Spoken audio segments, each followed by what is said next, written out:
একজন এমি মার্তিনেজ আছে বলেই আর্জেন্টিনা আজ দুর্বার গতিতে ছুটছে।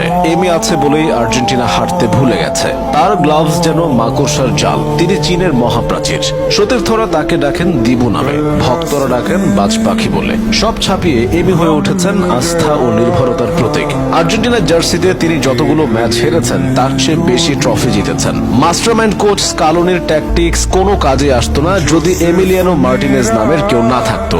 আর্জেন্টিনাকে বারবার বাঁচিয়েছেন তিনি। এমি মাঠে নামা মানেই ক্লিন শিট। তার মানসিকতা অন্য সবার চেয়ে আলাদা। পাগলাটে কর্মকাণ্ডে প্রতিপক্ষকে ভরকে দেওয়া থেকে শুরু করে খ্যাপাটে উদযাপনের জন্য তিনি পেয়েছেন আলাদা পরিচিতি। মাইন্ড গেমে তিনি দুর্দান্ত। শুধুমাত্র এমিলিয়ানো মার্তিনেজের জন্যই ফুটবলের সর্বোচ্চ নিয়ন্ত্রক সংস্থা ফিফা বেশ কিছু নিয়মে পরিবর্তন আনতে বাধ্য হয়েছে।